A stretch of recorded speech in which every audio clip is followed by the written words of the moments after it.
कर्जत शहरातील आनंदनगर येथील पत्रकार प्रथमेश हौशीराम कुडेकर आणि त्यांचा मित्र मयूर रणदिवे यांच्यावर 4 अनोळखी इसमांनी हल्ला केल्याची धक्कादायक घटना घडली। हा प्रकार 1 ऑगस्ट रोजी सायंकाळी 7:30 वाजता शेतकी फार्म समोर घडला होता। मात्र कुडेकर आणि रणदिवे स्कूटरने घरी जात असताना 4 इसमांनी हात दाखवून त्यांना थांबवले। त्यानंतर त्यांना स्कूटरवरून खाली पाडून हाताबुक्क्याने मारहाण करण्यात आली। यावेळी आरोपींपैकी एकाने हातामध्ये फायटर घालून मारहाण केली। हल्ल्यानंतर आरोपी राखाडी रंगाच्या वॅगनर मधून पसार झालेत। फिर्यादी प्रथमेश कुडेकर यांनी दिलेल्या तक्रारीनुसार कर्जत पोलिसांनी भारतीय न्याय संहिता 2023 चे कलम 118(1), 115(2), 189(2), 189(6), 190, 191(2), 191(3) सह 61(2) अंतर्गत गुन्हा दाखल केलाय। प्रथमेश कुडेकर हे व्यवसायाने पत्रकार असून ते साप्ताहिक रायगडचे वादळचे कार्यकारी संपादक आहेत। तसेच कर्जत सुपरफास्ट ही YouTube वृत्तवाहिनी चालवतात। त्यामुळे घटनेनंतर पत्रकार संघटना व सामाजिक संस्थांकडून तीव्र प्रतिक्रिया उमटल्यात व पोलिसांकडे देखील निवेदन देण्यात आले आहे। वरिष्ठ अधिकारी अंचल दलाल, माजी अप्पर पोलीस अधीक्षक अभिजित शिवतरे, उपविभागीय पोलीस अधिकारी कर्जत विभाग राहुल गायकवाड यांच्या मार्गदर्शनाखाली तपासाला गती देण्यात आली आहे। पोलीस निरीक्षक संदीप भोसले यांच्या नेतृत्वाखाली तपास पथकाने सीसीटीव्ही फुटेज आणि तांत्रिक तपासाच्या मदतीने आरोपींचा शोध घेतलाय। तपासात कर्जत व महाड परिसरातून 3 आरोपींना अटक करण्यात आली असून उर्वरित 4 आरोपींचा शोध सुरू आहे। न्यायालयाने अटक आरोपींना 1 दिवसाची पोलीस कोठडी दिली असून हल्ल्यात वापरलेली मोटारसायकल व वॅगनर कार जप्त करण्यात आली आहे। या कारवाईत पोलीस निरीक्षक भोसले यांच्या सोबत सहाय्यक पोलीस निरीक्षक राहुल वरोटे, सुशांत वरक, किरण नवले, पोलीस हवालदार स्वप्नील एरुणकर, पोलीस हवालदार Sameer Bhoir, police Naik Pravin Bhalerao, police constable Vitthal Ghavas आणि पोलीस हवालदार सागर शेवते यांचा समावेश होता। या यशस्वी तपासाबद्दल वरिष्ठ अधिकाऱ्यांनी कर्जत पोलिसांचे अभिनंदन केले। कर्जत पोलीस स्टेशन अंतर्गत मौजे आनंदनगर कर्जत येथे राहणारे प्रथमेश कुडेकर आणि त्यांचे मित्र मयूर रणदिवे असे 2 मित्र 4 फाटा येथील ठाकरे हॉटेलमधून नाश्ता करून घराकडे येत असताना त्यांना एका गाडीमध्ये येऊन काही अज्ञात इसमांनी 4 अज्ञात इसमांनी त्या ठिकाणी मारहाण केली होती आणि अशा पद्धतीचा गुन्हा कर्जत पोलीस ठाणे या ठिकाणी दाखल होता। सदर गुन्हा 1/8/25 रोजी दाखल करण्यात आला होता रात्री। आणि या गुन्ह्यामध्ये जे फिर्यादी आहेत प्रथमेश कुडेकर हे रायगडचे वादळ याचे कार्यकारी संपादक आहेत आणि कर्जत सुपरफास्ट नावाचे YouTube चॅनल वृत्तवाहिनी देखील ते चालवतात। त्यामुळे हा गुन्हा पोलिसांसाठी खूप सेन्सिटिव्ह झाला होता। सदर फिर्यादी हे पत्रकार आहेत आणि कर्जतमध्ये पत्रकारांवरती जो हल्ला झाला होता त्यामुळे पोलीस विभागातर्फे या गुन्ह्याला खूप संवेदनशीलता आली होती। परंतु गुन्ह्याचा तपास करत असताना आम्हाला कोणत्याही प्रकारचा क्लू मिळत नव्हता, कारण फिर्यादी यांच्या सांगण्यावरून सदर जे मारहाण करणारे इसम होते त्यांनी तोंडाला मास्क घातला होता आणि सदर परिसरामध्ये कोणत्याही प्रकारचा CCTV नव्हते।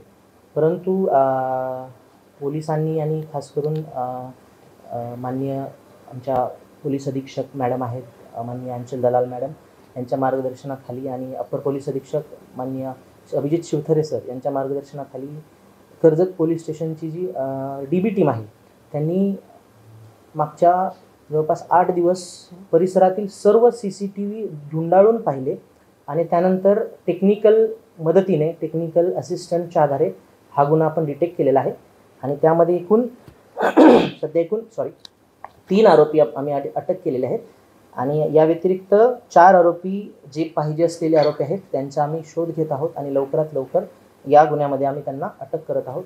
अशा प्रकारे कर्जत पोलीस स्टेशनची चांगली आणि कौतुकास्पद कामगिरी या ठिकाणी झालेली आहे। आरोपींची नावे या ठिकाणी अशी आहेत: महेंद्र दत्तात्रय घारे, साहिल सदाशिव पवार आणि 3रा आरोपी आहे महेश पांडुरंग मोरे। असे 3 आरोपी आहेत। यामध्ये अजून इंटेन्शनच्या बाबतीत आम्ही तपास करत आहोत आणि माझी तुम्हाला या प्रसंगी विनंती आहे की हा गुन्हा सेन्सिटिव्ह आहे। इंटेन्शन क्लिअर समजल्याशिवाय त्याबद्दल कोणतेही स्टेटमेंट मी या ठिकाणी आपल्यासमक्ष करू शकत नाही, कारण त्याने तपास पण डिस्टर्ब होऊ शकतो। डिटेक्ट झालेत, आरोपींची नावं डिटेक्ट झालेली आहेत। हो, अजून नाव सांगितलं तर ते आरोपी परत तिकडे सावध होऊ शकतात, त्यामुळे त्यांची नाव आम्ही सांगू शकत नाही। अद्यापपर्यंत तर तसं काही निदर्शनास आलेलं नाही, परंतु तपासात तसं काही निदर्शनास आलं तर आपल्याला नंतर भविष्यात ते कळवण्यात येईल। यापूर्वीचे त्यांच्यावर कुठल्याही गुन्ह्याची हिस्ट्री आम्हाला अद्यापपर्यंत तरी आढळलेली नाही. पुढील कार्यवाही अशी आहे, सर्वात पहिली जी प्रायोरिटी ती म्हणजे उर्वरित राहिलेल्या 4 आरोपींना अटक करणं आणि दुसरी गोष्ट या गुन्ह्यापाठीमागचा त्यांचा मोटिव्ह हेतू काय आहे तो लवकरात लवकर माहिती करून घेऊन आणि त्यानंतर पुढची कारवाई करणं. सर्वात पहिल्या प्रश्नाचं उत्तर देतो की यामध्ये आरोपी 14 तारखेला रात्री 1:58 अरेस्ट केले होते, लेट अरेस्ट. सदर बाबतीत जे फिर्यादी आहेत प्रथमेश कुडेकर यांना फोनद्वारे संपर्क करण्यात आला होता. त्याचबरोबर दुसऱ्या दिवशी पण त्यांना संपर्क करण्यात आला होता. परंतु म्हणजे तुमचं जो म्हणणं आहे की त्यांना संपर्क करण्यात आला नव्हता, तर तो संपर्क करण्यात आलेला आहे. आणि राहिला मुद्दा दुसरा की फिर्यादी जे आहेत ते रायगडचे वादळचे कार्यकारी संपादक आणि कर्जत सुपरफास्ट नावाची यूट्यूब वृत्तवाहिनी चालवतात. परंतु आम्ही मान्य DIO जे आहेत रायगड यांना पत्रव्यवहार केलेला आहे, कालच 15 तारखेला पत्रव्यवहार केलेला आहे. आणि त्यामध्ये त्यांना त्यांचं RNI व्हॅलिड आहे का, त्याचबरोबर त्यांचे इतर जे पत्रकारांशी संबंधित डॉक्युमेंट आहेत, फॉर एक्झाम्पल दरवर्षी डिक्लेरेशन केले आहे का, अशा पद्धतीचं प्रश्न विचारलेले आहेत. मी आत्ताच त्यांच्याशी संपर्क करण्याचा प्रयत्न केला, परंतु त्यांनी माझा फोन उचललेला नाही आहे. तर त्यांचा जसा आमच्याकडे अहवाल येईल मी त्यांना विनंती करतो की तात्काळ अहवाल पाठवा. त्यांचा जसा अहवाल येईल तशी पुढची कार्यवाही आम्ही त्या ठिकाणी करून घेऊ. नोटेड. त्याबद्दल पण माहिती मागू, परंतु माझी आपल्या माध्यमातून पत्रकार मित्रांना प्रथमेश कुडेकर यांना विनंती आहे, त्यांचे जे काही रजिस्ट्रेशनचे डॉक्युमेंट्स आहेत ते मिळण्याबद्दल आमच्याकडून विनंती केली गेली होती आणि त्यांनी व्हॉट्सअपद्वारे ती पाठवली. आपण त्यांना विचारून कन्फर्म करू शकता.